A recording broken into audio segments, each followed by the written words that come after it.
On the 9th day of Dhul Hijjah, in 10 623 AD, Prophet Muhammad delivered a momentous sermon that stands as a timeless blueprint for morality, justice, and human dignity. Known as the Farewell Sermon, this address was given 10 years after the migration from Makkah to Medina in the valley of Mount Arafat. It was not just a sermon, but a profound declaration of human rights and ethical conduct, meant to resonate through generations. Its teachings offer timeless wisdom, addressing many of today's crises. Here are 11 lessons from this profound sermon to help us overcome the major and most destructive problems in the world today. Lesson number 1. Sacredness of life and property. O people, just as you regard this month, this day, and this city as sacred, so regard the life and property of every Muslim as a sacred trust. Return the goods entrusted to you to their rightful owners. Do not harm others, so that no one will harm you. Remember that you will indeed meet your Lord, and he will indeed reckon your deeds. Ask anyone, what is the biggest global threat among our societies today? And the answer will remain the same. Lack of respect for human life and property. It is not surprising, therefore, that our beloved Prophet, may peace and blessing be upon him, addressed this topic first. The Prophet emphasized respect for life and property, countering modern issues of wars, violence, theft, and corruption. By fostering mutual respect and accountability, the global societies can reduce conflicts and warmongering, while effectively tackling crime rates and building trust among individuals, leading to a more harmonious coexistence. Number 2. Abolishment of usury.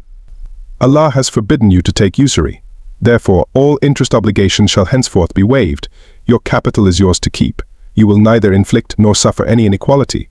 Allah has decreed that there shall be no interest, and all interest due to Abbas ibn Abdul Muttalib is waived. Usury, or more commonly interest rate, is the second most destructive vice in our society today. The prohibition of usury addresses the exploitation found in modern financial systems, where high-interest loans can trap individuals in cycles of debt. Emphasizing fairness and equity in financial dealings can alleviate economic disparity and promote financial stability.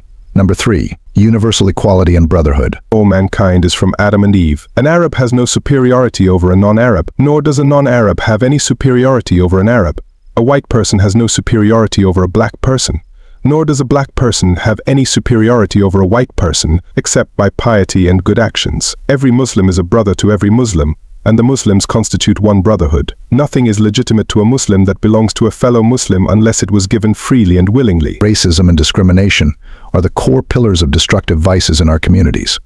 This declaration of universal equality addresses racial and ethnic discrimination, promoting a sense of global brotherhood. It underscores that true worth is determined by piety and ethical actions, not by race or ethnicity.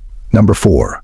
Integrity of time and sacred practices. O people, the unbelievers tamper with the calendar to make permissible what Allah forbade and to prohibit what Allah has made permissible. With Allah, the months are 12 in number. 4 of them are holy, 3 are successive, and 1 occurring singly between Jumada and Shaban. Islam is a religion of universality, and there is nothing more global than the moon and the sun. Islam uses the moon as a monthly calendar and the sun as a keeper of time. Using the moon and sun as keys for timekeeping fosters healthy circadian attunement. Maintaining the sanctity of religious practices and calendar integrity can strengthen communal bonds and ensure the observance of important cultural and spiritual traditions. This unity can foster a sense of collective identity and purpose. Number 5. Beware of Satan's deception. Beware of Satan for the safety of your religion. He has lost all hope of leading you astray in big things, so beware of following him in small things. Deviating from the lunar calendar is an apt example of Satan's plot against Islamic rituals. Awareness of subtle moral deviations is crucial in today's world where ethical boundaries can be easily blurred. Staying vigilant against minor wrongdoings prevents larger ethical breaches, preserving individual and societal integrity. Number 6. Rights and responsibilities in marriage. O people, you have certain rights regarding your women, but they also have rights over you. Remember that you have taken them as your wives only under Allah's trust and with his permission. If they abide by your right, they have the right to be fed and clothed in kindness. Treat your women well and be kind to them, for they are your partners and committed helpers. It is your right that they do not make friends with anyone of whom you disapprove, and that they never commit adultery. This guidance promotes gender equity and mutual respect in marital relationships, addressing modern issues of domestic violence and gender discrimination. By emphasizing kindness and partnership, it fosters healthier and more supportive family dynamics. Number 7.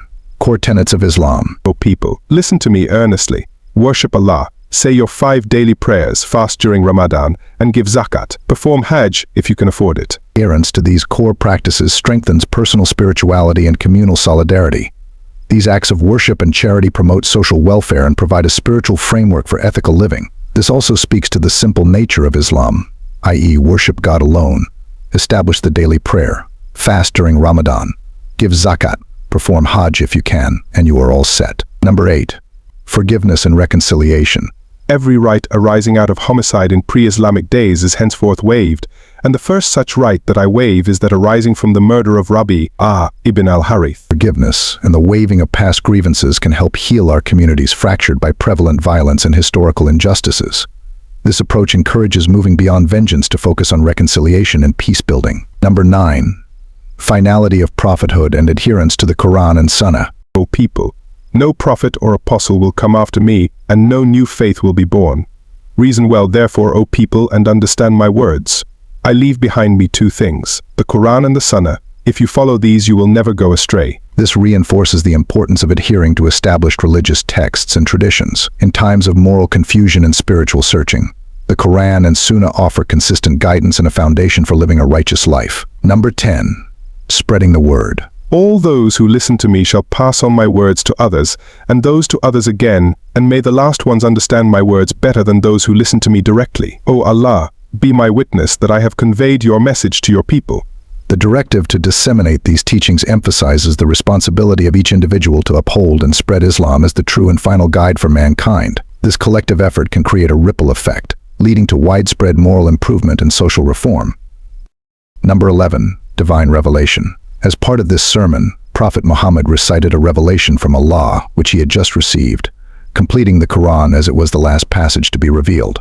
This day I have perfected for you your religion and completed my favor upon you, and have approved for you Islam as religion. But whoever is forced by severe hunger with no inclination to sin, then indeed Allah is forgiving and merciful. 5th Surah, verse 3. After reciting these words, Prophet Muhammad looked at those gathered and asked, O people, have I faithfully delivered my message? The people responded affirmatively by Allah, yes. He then said, O Allah, bear witness that I have conveyed your message to your people. This concluding revelation signifies the completeness of the Islamic faith, offering mankind a comprehensive guide from their Lord, the creator of the dazzling universe. The Prophet's affirmation ensures that the message has been delivered fully and faithfully, entrusting the community with its preservation and implementation.